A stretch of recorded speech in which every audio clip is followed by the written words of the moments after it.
À la une ce soir, première démonstration de force des transporteurs. Les syndicats ont mis leurs menaces à exécution aujourd'hui. Ils prévoient déjà de durcir leurs mouvements s'ils restaient toujours sans réponse de la CTM.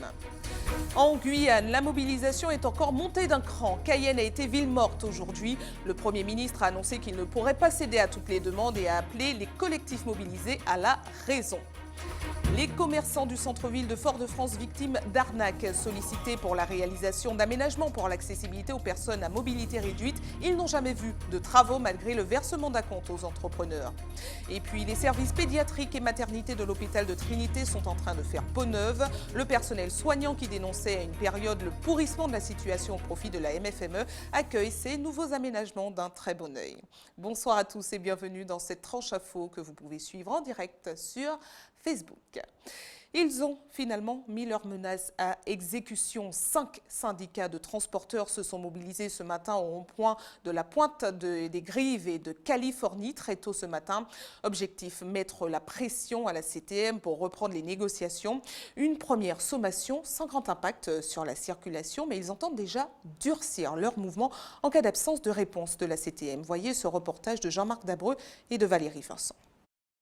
Le rond-point de Californie, à 2 pas de la Sarah, et le rond-point de la Pointe des Grives, à proximité du Grand Port Maritime. 2 lieux stratégiques investis par plusieurs dizaines de poids lourds à l'appel de 5 syndicats de transporteurs martiniquais. Nous sommes venus sur le lieu de rassemblement pour pouvoir entrer dans l'accès du port. Il y a 2 ou 3 camions qui ont pu rentrer, mais la police a empêché le reste de véhicules de rentrer sur le port. Depuis ce matin 4 heures, la route d'accès au port n'est accessible qu'aux véhicules légers. Aucun conteneur ne peut quitter la zone. À Californie, le ravitaillement des stations-service via la Sarah est ralenti. La présence des camions provoque des embouteillages. Ce garagiste voisin constate déjà des répercussions sur son activité. Les 4 clients qui l'attendaient ce matin ne sont finalement pas venus. Bon, chacun doit défendre son beefsteak. Mais comme on dit, bon, si aujourd'hui c'est eux, demain, si nous ça nous arrive, ce sera peut-être nous aussi. Donc c'est un truc qui commencera et qui ne sera jamais fini. C'est une première étape, mais nous attendons toujours, nous ne sommes pas dans l'esprit de bloquer la population, nous attendons toujours un geste de M. Marie-Jeanne. Évidemment, s'il ne fait pas un geste, nous allons amplifier notre action. Une action pour rappeler leurs revendications et la demande de discussion avec la CTM. Nos revendications sont les mêmes. C'est la détaxe du carburant, le lot transport dans les marchés publics et la poursuite du travail qu'on avait commencé avec l'ancien président sur les sites transporteurs qui ont demandé une cessation d'activité, une aide à la cessation d'activité. Au premier jour de cette mobilisation, aucune avancée n'est en vue. Ce soir, le président de la CTM reste silencieux sur le sujet. Toujours au chapitre social, mais en Guadeloupe cette fois-ci, les gérants de stations-service menacent de se mobiliser. Depuis la mise en place du décret Lurel en 2013 concernant la transparence des prix, leurs conditions de travail se seraient nettement détériorées. Ils dénoncent également la non-revalorisation de leurs marges depuis près de 10 ans. Aujourd'hui, ils en appellent à un geste de l'État en leur faveur. Voyez ce reportage de Karen Diamin. Après 2 ans de discussions infructueuses avec le ministère des Outre-mer, les gérants de stations-service sont aujourd'hui pieds et poings liés. On apprend qu'en début d'année, que les compagnies pétrolières ont obtenu de manière très généreuse des millions et des millions d'euros pour pouvoir encore mieux fonctionner. Et nous disons que c'est inadmissible. Pendant que nous sommes en train de crever la gueule ouverte, pendant que les gérants ne cessent de déposer le bilan parce qu'ils sont confrontés à un problème de charges trop élevées, aujourd'hui, on constate qu'à travers ce décret, qui est pour nous un décret au service des compagnies et du grand capital, des compagnies pétrolières, on constate que nous, on ne tient pas compte de notre réalité, on ne tient pas compte de nos difficultés, on ne tient pas compte du fait que nous soyons en souffrance, on ne tient pas compte du fait qu'on emploie 1 millier de personnes et on donne, encore une fois, généreusement des millions d'euros aux compagnies pétrolières qui n'en ont pas besoin. Après la fermeture de 3 stations-service en 2016, c'est plus de la moitié des stations-service qui seraient aujourd'hui en grande difficulté. Aujourd'hui, les gérants sont fatigués de cette situation. Ils sont excédés et ils vivent cette situation comme une profonde injustice. Et ce qu'on se dit, c'est que ça ne peut plus durer. Donc on s'est donné les moyens de discuter, on s'est donné les armes pour qu'on puisse entamer un dialogue constructif avec le ministère des Outre-mer. Mais manifestement, on sent qu'il y a une volonté de ne rien faire et de laisser la situation empirer. Et ce qu'on regrette, c'est que manifestement, il faudrait qu'il y ait un désordre. Il faudrait peut-être qu'il y ait des stations fermées pour qu'on puisse tenir compte de nos problèmes. Et nous, on ne voulait pas en arriver là, encore une fois. Pour l'heure, aucune nouvelle rencontre n'est prévue avec le ministère des Outre-mer, la dernière ayant eu lieu en décembre dernier. Et en Guyane, la grève générale se poursuit. La mobilisation du collectif pour la Guyane décollée est montée d'un cran aujourd'hui. Les commerçants ont été priés d'abaisser leurs rideaux. Cayenne en ville morte, c'est un reportage de Natacha Maltaverne. Comme annoncé, le mouvement se durcit. Depuis ce matin, le carrefour Maringouin est bloqué par des camions et des carcasses de voitures. Voilà, le mouvement se durcit parce que hier, il y a un communiqué qui est sorti en disant que c'est ville morte. Donc les sociétés sont fermées, les commerçants sont fermés et il se trouve que ce matin, on voit que partout est ouvert. On ne veut pas jouer le jeu, mais on va fermer de force, voilà. Si des commerces sont ouverts en début de matinée, ils ont rapidement baissé leurs rideaux.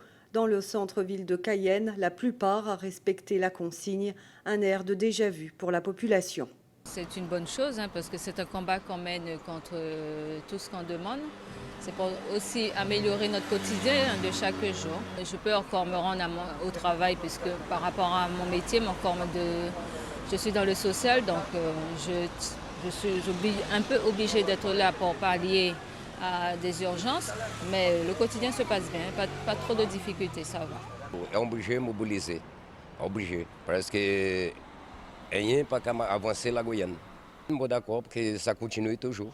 Parce que rien n'est pas qu'à marcher pour les enfants, rien du tout. Donc la Guyane n'est pas qu'à développer. Moi je pense que cette situation ne peut pas durer éternellement.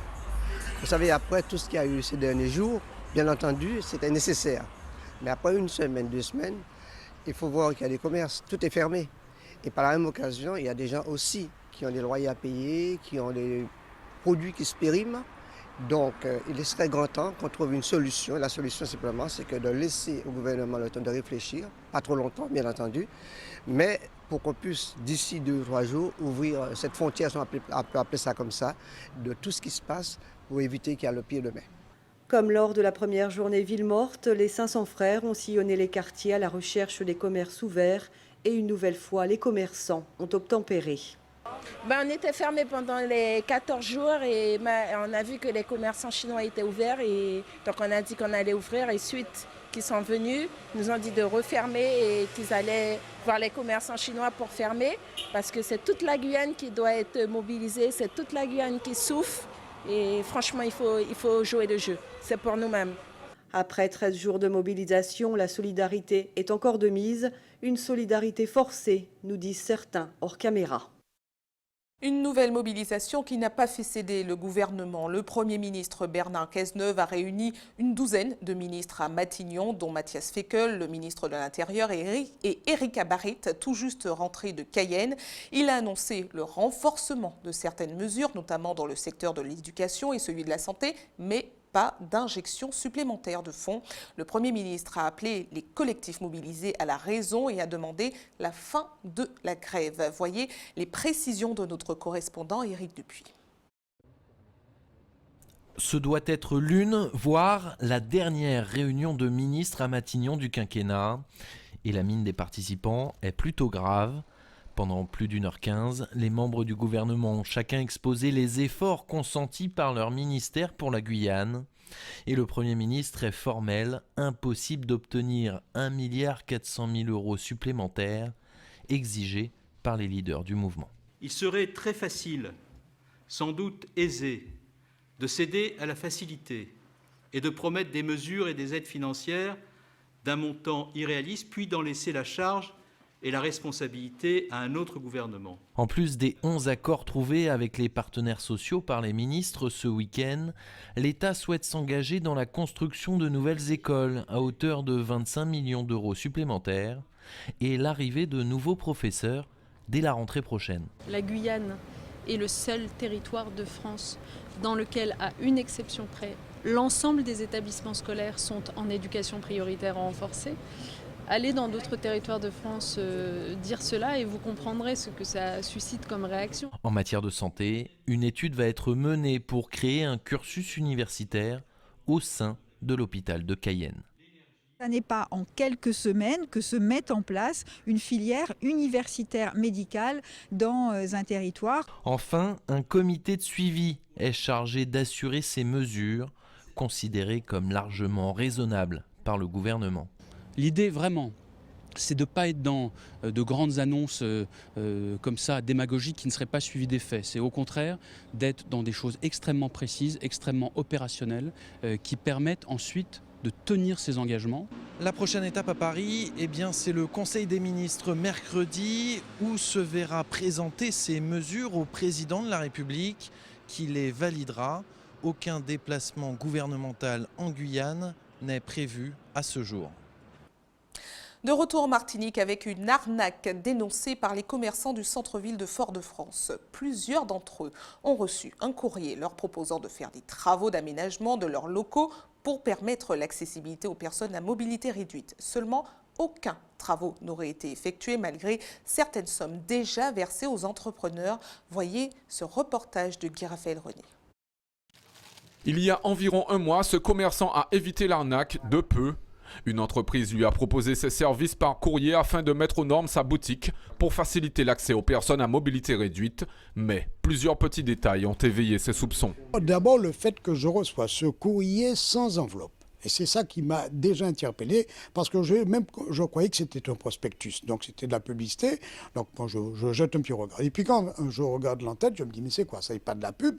Et effectivement, je parcours, je vois à ce moment-là que c'est un organisme, puis il me demande de prendre contact avec eux, parce que, bon, il faudrait que je me mette à jour à niveau de l'entrée de mon commerce, ceci, cela. Alors j'ai trouvé ça quand même un petit peu bizarre, qu'on puisse déposer un courrier comme ça, carrément, sans enveloppe, sans rien du tout, et là, ça m'a interpellé. Si celui-ci n'est pas tombé dans le panneau, ce n'est pas le cas d'autres qui n'ont pas voulu témoigner et qui ont eux aussi reçu ce courrier. Néanmoins, il est encore possible d'éviter des sanctions en régularisant plus vite le dépôt de votre déclaration. C'est un courrier qui vous annonce d'abord les sanctions que vous encourez, de 45 000 € à 225 000 €, qui vous mettent dans une situation d'anxiogène. Bien évidemment, un rappel sommaire des obligations et détail des sanctions administratives et pénales, une démarche pour ferrer le destinataire, des propositions de solutions derrière. Donc forcément, quand on vous propose ça, pour éviter le pire, donc vous allez essayer de comprendre. Mais en essayant de comprendre ce qui se passe, en fait, vous êtes ferré. Vous êtes pris au piège. Plusieurs de ces entreprises restent dans l'anonymat quand le contact est pris par téléphone, mais d'autres sont connues et ont eu le temps de percevoir certaines sommes auprès des commerçants. Quand une fois que vous avez payé, ils se portent aux abonnés absents. Dans ce cas-là, la première chose à faire, c'est d'exiger le remboursement de ce qu'on a déjà payé. Et tout de suite se rapprocher de la DEAL ou de la direction départementale de la Martinique pour déposer cette plainte. Puisque une fois qu'on a signalé cette arnaque, en fait, c'est comme une plainte. Et tout de suite, le département se charge de pouvoir endiguer l'entreprise en question qui sévit en la matière. Une affaire qui dépasse le cadre de Fort-de-France. Selon l'UCF, d'autres commerçants en commune auraient subi le même préjudice. Attention, la qualité de l'air est mauvaise en ce moment. L'indice d'aujourd'hui était de 8 sur une échelle de 10. Une brume de sable d'origine désertique traverse actuellement notre territoire et engendre des concentrations élevées en particules fines. Les prévisions de demain sont toujours mauvaises et les quantités de poussière fine dans l'air devraient rester élevées, 8 sur 10. Les personnes fragiles sont priées d'éviter de faire des activités physiques en extérieur. Direction Trinité pour prendre des nouvelles de l'hôpital de la commune. Si le personnel des services obstétriques et pédiatriques a longtemps dénoncé des locaux vétustes au profit de la MFME, aujourd'hui les choses semblent s'améliorer. Des travaux de rénovation sont en cours au service pédiatrique et à la maternité a entièrement été rénové. Voyez les précisions de José Le Chertier. Ici, c'est la maternité. Des locaux rénovés, joliment décorés. Des chambres spacieuses avec vue sur la baie de Trinité. Dans ce service, le personnel et les patients se sentent bien. C'est un service qui est très agréable, une équipe dynamique. Effectivement, les patientes se sentent comme chez elles et on essaye de faire au mieux. J'ai accouché à Trinité, l'équipe franchement géniale. Les sages-femmes, toute l'équipe au niveau de la néonatalité. Une unité qui a été maintenue malgré la réorganisation de l'offre de soins en Martinique. Le personnel qui avait un temps redouté sa disparition s'en réjouit. On a des conditions tout à fait correctes d'hébergement. On a un bloc opératoire avec de la chirurgie gynécologique qui marche. On a un service d'orthogénie, un service de maternité avec préparation à la naissance, avec des échographies. On a tout pour le suivi de la mère et de l'enfant. On n'a pas énormément perdu au plan des accouchements. Sur les 4 années qui se sont écoulées, on a quasiment, c'est assez sensible, c'est pas très sensible, on a une légère différence. On a un service, une maternité qui est toute neuve, vous avez pu le voir, équipée d'un Wi-Fi, donc on se préoccupe quand même du bien-être de nos patientes. Dans le bâtiment voisin, la pédiatrie est en cours de rénovation. Cette unité reçoit les enfants de 2 à 18 ans. Ce service est l'un des 12 spécialités présentes sur le site de Trinité, un hôpital qui emploie 18 médecins et 571 personnels soignants et non soignants. Des agents qui avaient dénoncé à plusieurs reprises leurs conditions de travail. Aujourd'hui, l'ambiance semble plus sereine. C'est un service qui a eu, qu'on a voulu fermer, mais qu'on a maintenu. L'hôpital s'est battu pour le maintenir. Donc on a dû réduire nos lits. Donc nous avons 14 lits ouverts pour accueillir les patients. Et nous avons dû fermer les urgences pédiatriques la nuit. Donc nous sommes ouverts de 8h à 18h du lundi au vendredi. On a une baisse d'activité depuis quelques années, donc on travaille avec ce qu'on a. On avait la néonate, on a fermé, le service de néonatologie qui a été fermé. Le territoire nord-atlantique représente un désert médical. Ce secteur de l'île est déficitaire en médecins. L'hôpital en subit les conséquences. Nous avons une démographie médicale, comme on dit dans le jargon, qui est atteinte dans certains segments. Les radiologues, très difficiles à trouver. La gastro-entérologie, grosse difficulté qui risque de nous impacter, puisque nous avons gardé un bloc opératoire avec à peu près la moitié de notre activité en gastro-entérologie. Nous avons des grosses difficultés pour le recrutement. Oui, nous sommes touchés en plein par les problèmes de démographie médicale. Des services maternité et pédiatrie qui font peau neuve avant, dans un horizon lointain, une reconstruction de l'hôpital. Et si c'était un Parkinson? Le titre donné aux réunions d'information qui seront proposées tous les jeudis des mois d'avril et de mai. Pour en parler, nous recevons la secrétaire générale URML, le docteur Yolène Belontul. Bonsoir. Bonsoir. Merci à vous d'avoir accepté notre invitation. Merci de nous avoir invités. Alors, on l'a dit, les rencontres seront proposées tous les jeudis pour les 2 prochains mois. Alors déjà, on va présenter la maladie. Quels sont les symptômes de la maladie de Parkinson? Alors, la maladie de Parkinson, c'est une maladie neurodégénérative, donc qui intervient au niveau du mouvement, la gestion du mouvement et la réalisation du mouvement. Alors, quels on sont a les une signes qui doivent atteinte. Alors, alerter? les principaux signes de la maladie sont le ralentissement. Les gens sont un peu ralentis. Ils écrivent doucement, ils ont une toute petite écriture. Il y a la raideur, ils sont raides, et le tremblement. Alors, c'est une maladie qui touche essentiellement les seniors, c'est ça? Ou on peut l'avoir à n'importe quel âge? Essentiellement les seniors. On a encore quelques cas de personnes de moins de 40 ans, mais c'est plutôt rare. Ça touche plutôt les seniors. Alors, la maladie passe par 5 stades jusqu'à la perte d'autonomie. Alors, expliquez-nous à quoi peuvent s'attendre les malades. C'est quoi ces 5 stades? C'est-à-dire que les malades, au départ, ils ont le tremblement, ils ont la raideur. Au fur et à mesure, ça s'aggrave, jusqu'à ce qu'ils aient du mal à se déplacer ou qu'ils aient un problème, entre autres, de chute, puisque ça survient souvent au 4e stade de la maladie, où les gens tombent parce qu'ils sont raides, parce qu'ils ont du mal à se déplacer. Donc il y a une perte d'autonomie qui évolue progressivement Et c'est contre ça qu'on souhaite lutter, ralentir cette perte d'autonomie qui survient au cours de la maladie de Parkinson. Et généralement, on s'en rencontre à quel stade? On le voit dès le début ou pas? On peut le voir dès le début. Et c'est ce qui est important pour nous, c'est que le dépistage se fasse précocement, que les gens qui constatent certains signes comme la raideur, le tremblement, soit eux-mêmes ou de l'entourage, puissent consulter très rapidement pour qu'ils soient pris en charge plus rapidement pour ralentir, bien sûr, au maximum cette perte d'autonomie. Et il y a un facteur d'hérédité ou pas du tout? Ça peut se trouver, mais il y a plusieurs facteurs dans le développement de cette maladie. Il y a des facteurs environnementaux.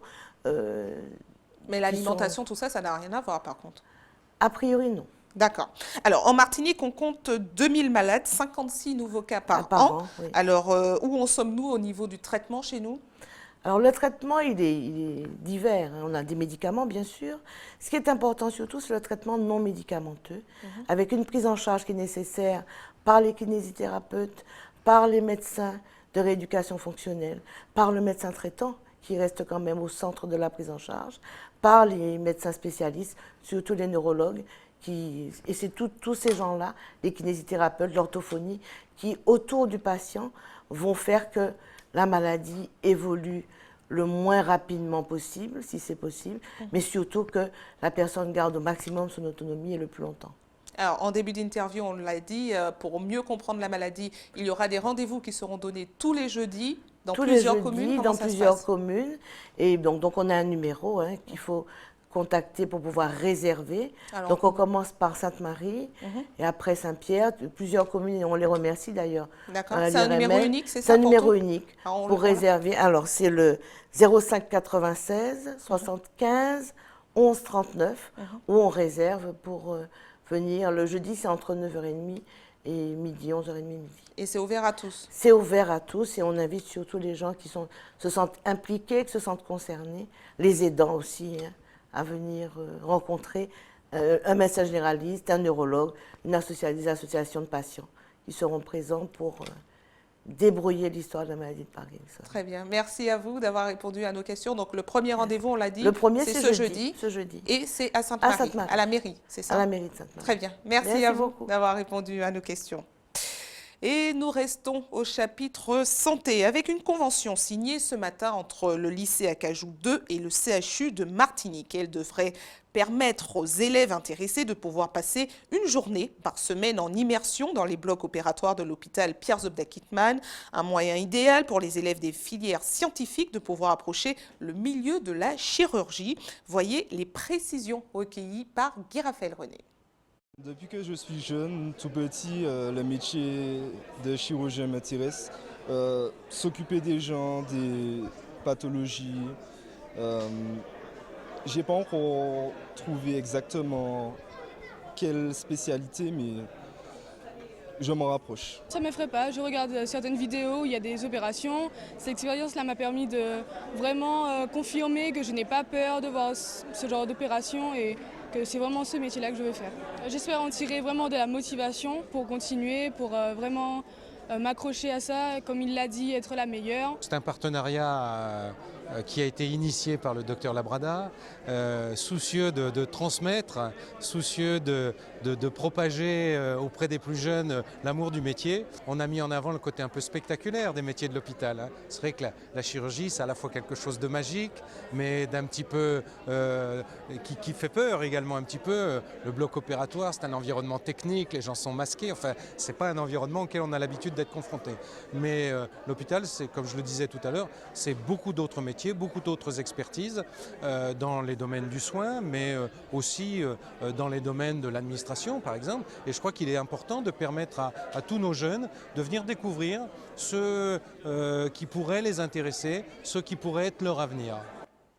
Et les élèves du lycée Lumina Sophie de Schellcher ont quant à eux rencontré le maire de Fort-de-France.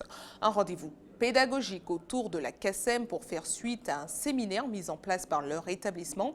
Les élèves ont pu interroger Didier Laguerre, entre autres, sur les différents projets de la ville capitale. Voyez les réactions recueillies par Jean-Marc Dabreux et Valérie Vincent. On entend Fort-de-France, mais on ne sait pas tout dans les fonds, tout ça. Et puis, il a pu nous apporter quelques détails, notamment sur les villes comme Trenel, Volga, Font-Batelier.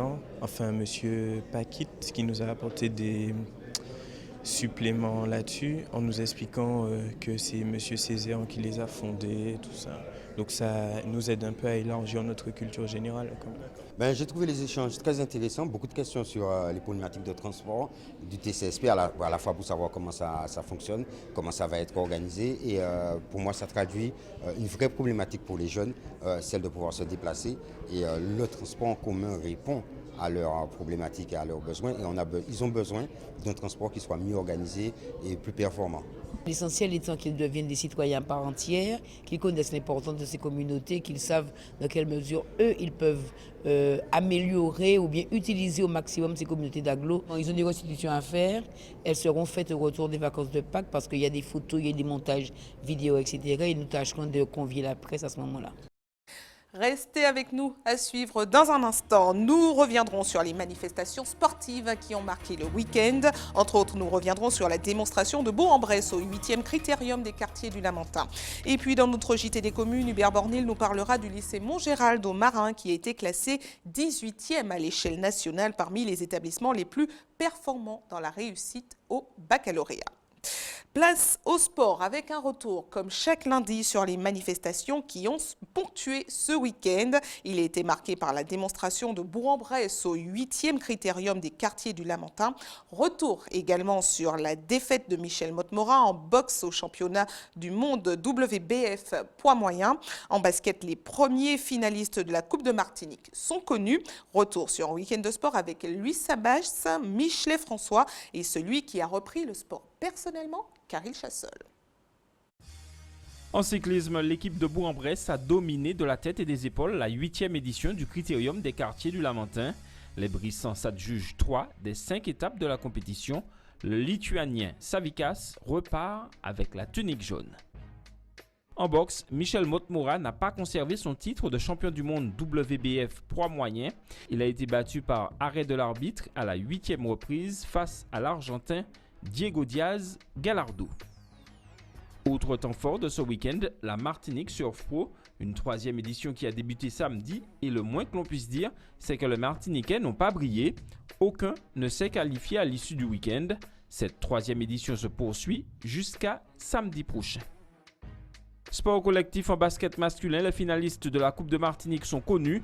Le Golden Lion qui a écarté le SC Lamantinois et dans le même temps, la Gauloise a battu l'Intrépide. La finale mettra donc face à face le Golden Lion et la Gauloise. Chez les femmes également, la Gauloise disputera la finale. Les Trinitéennes attendent de connaître le nom de leur adversaire entre le Golden Star et l'Éclair. En handball masculin, le match phare de cette 17e et avant-dernière journée du championnat de pré-national a tourné à l'avantage de l'Étoile de Gondou. Hier après-midi, les Lamantinois ont battu Sainte-Anne-Cap 110 34-31. La surprise est venue de la défaite de l'USC Citron, battu par le TS franciscain. Les franciscains réalisent une bonne opération dans la lutte pour la 4e place qui donne accès à la poule des As. Victoire de l'ASC Ducos et du club péléen. Au classement, si Gondou, Sainte-Anne et Citron disputeront les demi-finales de la poule des As, la lutte fait rage pour la dernière place entre Floréal, Ducos et le François. À suivre donc avec attention lors de la dernière journée. Chez les femmes, dans le match phare, l'USC Citron a battu l'AS Mont-des-Es et la surprise est venue de la défaite de l'Arsenal battu par l'UJ Redoute. Victoire également de la Gauloise et du Réveil Sportif. L'USC Citron, le Réveil Sportif et l'Arsenal disputeront les demi-finales de la poule des As. L'UJ Redoute et l'AS Mont-des-Es sont à la lutte pour la dernière place en poule des As. En football, la 21e journée du championnat de Régional 1 a été marquée par la prise de pouvoir du Golden Lion. Vainqueur de l'Aiglon 6-2, il profite du faux pas du club franciscain qui a partagé les points dans le Classico avec le Racing. Au classement, les deux co-leaders ont 10 points d'avance sur le Racing et 11 sur l'Aiglon. En bas de tableau, on retrouve l'US Diamantinoise, le New Club et l'Excelsior. Chez les femmes, le RC Saint-Joseph, le Racing et toute saison se sont logiquement imposés lors de l'avant-dernière journée du championnat. Score nul entre l'Émulation et le club franciscain. Au classement, Joséphine et Pilotine du Sud devancent l'Orinoise et Chalchéroise. Allez, nous venons dans vos quartiers, place à notre JT des communes.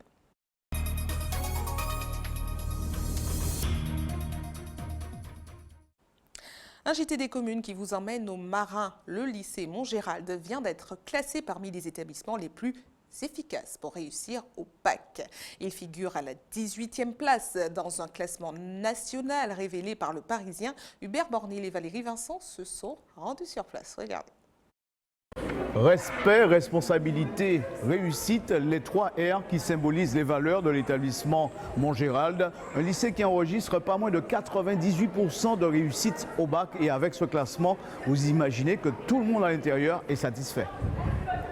Pas besoin de vous dire que la communauté scolaire entière du lycée Montgérald s'enorgueillit de ce positionnement 18e au classement des établissements les plus accompagnateurs au plan national. Ce qui veut dire en version plus détaillée que c'est un établissement avant tout neutre, accompagnateur, sélectif et surtout performant. Un encouragement à poursuivre, puisque nous faisons 98% de résultats au bac, donc il nous reste encore à faire réussir 2% des élèves, mais ce classement aussi reconnaît la valeur ajoutée. Pour les enseignants, c'est l'occasion de mesurer l'ampleur du travail accompli avec toutes les catégories de personnel, sans oublier bien sûr l'implication des parents. Nous avons l'avantage d'avoir un public qui vient de la zone d'une zone rurale et les parents ont compris de plus en plus, depuis quelques années, en tous les cas les choses sont beaucoup plus claires maintenant, qu'il faut accompagner les enfants. Nous les appelons les enfants parce qu'en fait, je leur dis, même s'ils ont 16-17 ans, ça reste des enfants. Du côté des élèves aussi, la nouvelle est réjouissante. C'est le fruit de longues années de travail acharné et de sérieux. On est fiers de nous en fait, fiers des personnes qui sont passées avant nous également, parce qu'on ne s'y attendait pas, puis ça fait quelque chose. On a avant beaucoup de lycées qu'on ne pensait pas du tout. Le lycée Montgérald donne vraiment l'impression d'une grande famille où tout se passe bien. Vous constatez autour de vous une certaine sérénité, le climat est pacifié, les élèves ont plaisir à venir dans leur établissement. On commence à s'interroger effectivement sur les raisons de cette plus-value et on pense effectivement qu'il y a l'effet vie scolaire. Au-delà de la fierté que cela peut procurer, c'est aussi un élément d'appréciation fort pour les parents d'élèves. Voilà globalement ce qu'il fallait dire sur l'affaire. Et puis pour les élèves du bassin centre-sud qui veulent en savoir plus, les parents également, il y a une journée porte ouverte prévue le 8 avril ici même. Quelques informations pratiques avant de refermer cette édition. Des coupures d'eau sont prévues demain de 8h à 18h au Lamentin et à Saint-Joseph dans les quartiers Derrière-Bois, Bélem, Choisy, Belfort, Balleux et Habitation Prospérité. Pour ceux qui souhaitent faire un don de sang demain, un camion de l'EFS sera stationné de 8h à 13h devant le lycée polyvalent de Bellevue à Fort-de-France. Et puis comme chaque jour ouvré, une équipe sera également à votre disposition de 9h à 16h à la maison du don au CHU Pierre Zobda-Kittmann au quartier La Ménard à Fort-de-France. Et c'est la fin de votre journal local et régional, mais ne bougez pas, on se retrouve dans quelques instants avec Anche Pays. À tout de suite.